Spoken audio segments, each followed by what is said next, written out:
Welcome back. Are you tired of those pesky telecallers, spammers and irritants who call you, waste your time, potentially scam you? Well, you're clearly not alone. Now, TRAI, that's the Telecom Regulatory Authority of India, is cracking the whip by systemically getting rid of spammers. Remember, TRAI, the Telecom Regulatory Authority, in August issued a directive instructing all access providers to block any traffic containing URLs, Android package kits, or over-the-top links that have not been whitelisted, in other words, cleared for use. So is the scourge of spam calling going to now end? We've got three super guests. Brijesh Singh is the Additional Director General of Police in Maharashtra. Anil Kumar is a telecom expert, and Rakshit Tandon, a cyber security expert. Thank you all very much for being with us. Mr. Singh, let me come to you first. Is this really going to happen? Are you and I going to stop receiving pesky phone calls? Do you believe the technology to sort of get rid of all of these scammers and spammers is foolproof? First of all, I believe that this is a very welcome step. That India is really plagued by, these pesky callers and unwarranted callers making these calls, and this is also a part of the larger cybercrime and cyber fraud ecosystem. But see, they have done some things like implementing punitive measures. They also have created an online DLT platform, which would be active probably today for better monitoring and control. And they have made very clear regulations even for access service providers. And they prohibited them from transmitting anything like URLs, APKs, OTT links, callback numbers, which are not whitelisted. So it's a great step in making this ecosystem more secure, clean, and safe. However, I don't think so that this would change overnight. It's going to take some time. There is also a method of reporting. So they have a portal, Chakshu portal, and I think they also have a platform through which there is reporting facility for citizens. Already lakhs of numbers and many handsets, 50 entities have been blocked and blacklisted. So this is a great effort towards ensuring that you have a safe and secure ecosystem. And I think this is really going to help us. But Mr. Singh, you see, one of the problems which emerges are banks who often get your number and nobody knows from where. You may have applied for a loan 10 years back, 15 years back, that loan is closed, you still have that number, that gets passed on from one bank to another, and then invariably you get these phone calls. Now, the people making those calls aren't from a bad entity. I mean, they're legit banks. They're looking to make business. And yet I have no such desire to receive their phone calls.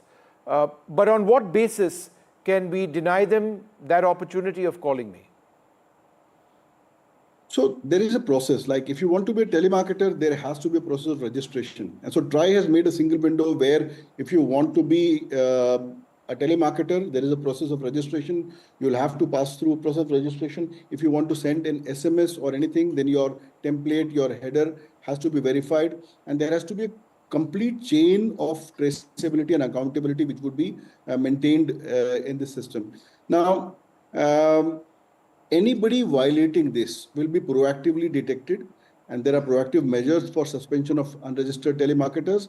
And I think they are also using AI for detection of these patterns, because these numbers, let's say, have only outgoing calls or only have calls for a particular duration, or that they are making calls in rapid succession. Mm-hmm. So using AI or machine learning, you can simply call them out and find them that these numbers are engaged in this kind of activity. Also, there is user feedback which is coming, let's say from Truecaller or from other platforms, their own Sanchar platform. They're getting background information about these people being suspicious callers. So they can be actively suspended, and I think punitive measures are in place, which is a good step. Mr. Tandon, if a person does register as a telecaller, does that give them the right to call you and me up whenever they want? So this platform which has been created by TRAI, where this one window, as Brijesh sir mentioned, where TRAI will be regulating these telecallers. Yes, once they are registered as a telecaller, but as per the convenience of the mobile service provider, where you have facilities like DND, do not disturb, that will also play a very important role here. And as mentioned by Brijesh sir, recently we are also seeing the telecom service providers are also proactively bringing in AI. And recently on my service provider, I could see that when spam caller was calling me, it was saying suspected spam caller. So even the mobile companies are also playing a proactive role in stopping the menace of these spam callers. Mr. Tandon, the problem that happens, and I have that same software on my phone, is that it's only after the phone starts ringing that it's identified as potential spam. So if I'm in the middle of a meeting, I'm disturbed nonetheless by something. I have to wait for a few seconds, see it say potential spam before I disconnect that call. That's not going to change, is it? So there is a possibility that that also might change, which we recently heard by TRAI, where the kind of database which has been built up, and as Brijesh sir also mentioned, this portal sancharsathi.gov.in, where on Chakshu and also on international unverified numbers which are coming, a person can report. This has been created as a huge database, and this database will proactively be verified by TRAI.